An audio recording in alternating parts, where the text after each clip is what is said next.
So, now we shall see layers of newly produced cells. That means, when the stratum germinativum will form new cells, again new layer will be formed. So, layers of newly produced cells keep on pushing outward or pushing upward. So, they will go up. So, as the newer layers are added from below. Okay. So, that means the germinativum layer will produce new cells and that cells will form layer and that layers will gradually go up. That means the new layer are being added from below. Okay. At the same time, what happens? For example, this is the first layer, that is the stratum germinativum, and this stratum germinativum again forms a number of layers and these layers are going up. So, when the layers are added, what happens? At the same time, the cells undergo a process where the cytoplasm is converted to one scleroprotein. The most important thing, when the cells will go up, that means the layer will go up, at that time the cytoplasm, for example this layer, the cytoplasm of this layer, for example I am now giving one line here. So, this is the cytoplasm. So, cytoplasm of some layer, that means at the same time when the germinativum is going on giving or adding more and more layers from below, at the same time the upper layer, that means the upper layer of the newly added germinativum. So, at the same time the cells undergo a process where the cytoplasm is converted to scleroprotein, or this is called as keratin. Scleroprotein and this is called as keratin. So, this is keratin, scleroprotein, this is called as keratin, that is sclero, this is scleroprotein. Okay. Understand?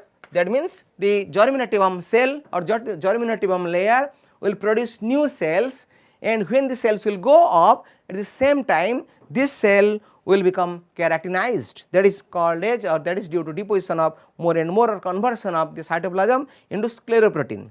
So, from keratin actually a number of derivative of the skin comes, and they are the hair, horn, nail, hooves are like that. Okay. So, from where the derivative actually comes? The derivative actually comes from keratin. So, how the keratins are formed? The keratins are formed due to conversion of the cytoplasm into scleroprotein. So, for example, I am giving a picture of this one. So, this is the diagram. So, you see this is the, for example, this is the dermis. So, this is dermis and this is the layer, and this layer is called as stratum germinativum. This is also called as stratum basal. So, this germinativum gradually gives rise new layers, so that they are going up. So, they are added from below. Okay, now we shall see.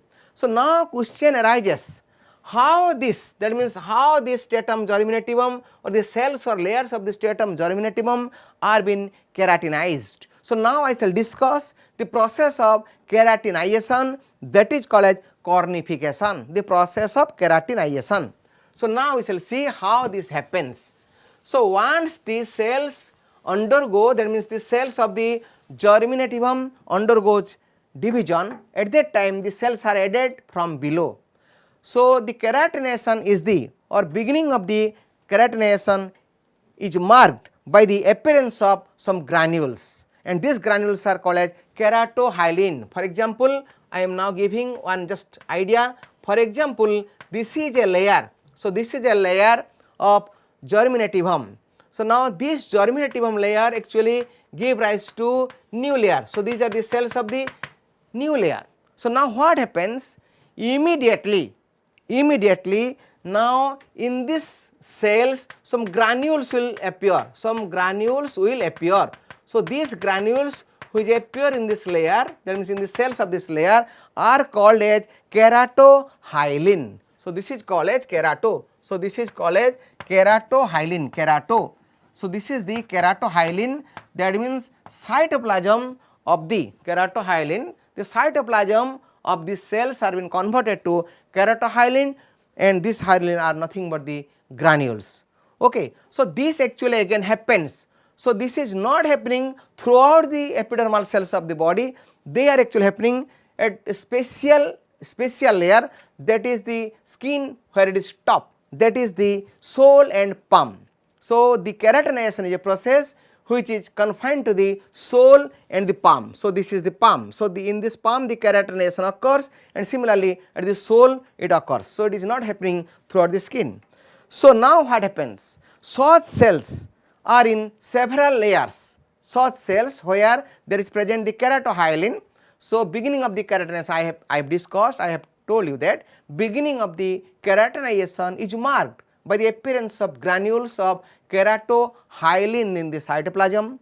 Such cells are in several layers and form the stratum spinosum, or that is called as prickle layer. So now this is the keratohyalin layer cell and they form actually one layer, and that layer is called as stratum spinosum. Stratum spinosum, or this is called also prickle cells layer. This is also called a prickle cell layer. Okay.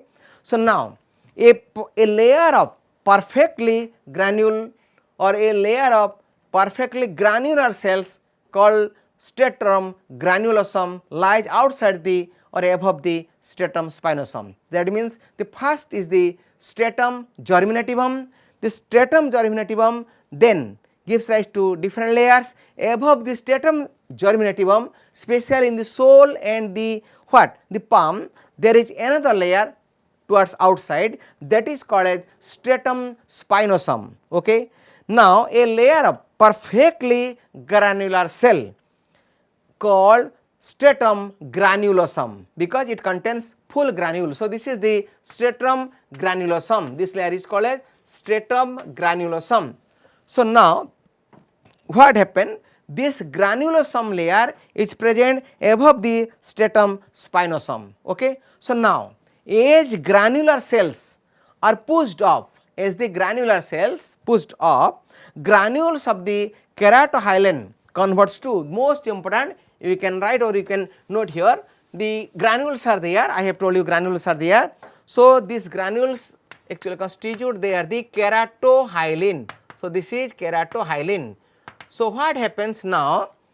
As granular cells are pushed up, as the granular cell pushed up due to, again what? Due to forming new cells from below, granules of keratohyalin convert to a transparent compound, that is called as elidin. So this is elidin. So this is elidin. Okay. So now the keratohyalin or granules of keratohyalin convert to one what? Convert to one transparent compound, that is called as elidin, and the layers are now called as stratum lucidum. Okay. Now this is called as stratum lucidum. Again I am giving you the idea. The first one is this stratum germinativum, second one spinosum, then that is the granulosum, and now this is known as stratum lucidum, and this stratum lucidum is a transparent layer which contains the elidin, and the layer is called as stratum lucidum. Finally, the elidin is changed to keratin, or that is also called as para-elidin. So elidin now converts to what? Para-elidin, or that is called as keratin. So last layer, this is the keratin. So this is keratin. So finally the elidin is changed into keratin, or that is called as para-elidin. The cells lose the nucleus and forms the outer layer, that is called as stratum corneum. Okay. Or this is also called as cornified layer. So the cells of this layer become compact, and this is the barrier. So this outer layer which is present on my palm is what? This is the stratum corneum. So stratum corneum is the outermost layer of the skin. So this is also called as cornified layer. The cells of this layer become compact and barrier. And the keratin, what is keratin actually? Chemically, the keratin is a protein. So this is a protein having large amount of sulfur containing amino acids like cysteine and methionine. Okay. Now I can say that color of the skin in mammal is due to melanin producing cells called as melanocytes, or they are also called as pigmentary dendritic cells, and they are present in the stratum germinativum. So this is all about the what? This is all about the epidermis. That means epidermis, which is the outer layer of the skin. So now in summary I can say that what type of cells are generally present in this epidermis. The cells of epidermis, the first one, the stem cell, which actually known as this stratum germinativum, which actually produce the cells The first one is the stem cell, that is the undifferentiated cell found only in the deepest layer. The second one is the keratinocytes. Most cells in the epidermis, they synthesize the keratin, that is the pigment like structure. Then melanocyte cells, these are also present in the epidermis. So, they are also present in the deepest layer of the, that is the deepest layer of the what, that is the epidermis, that is called as stratum germinativum. They actually produce the pigment, that is the melanin. Then the marker cell, that is the Merkel cells, they are also present. They actually they are involved in the touch and the touch receptor or nerve cells. And last one is the dendritic cells, or these are also called as Langerhans cells, found in spinosome and stratum granulosum. They are the macrophages and they help in providing immune to the body, and they actually detect, or they actually, if the any foreign material is identified in the body, they give alarm to the immune system. So, this is all about the epidermis they have discussed. So, now let us take a break, then we shall discuss about the dermis.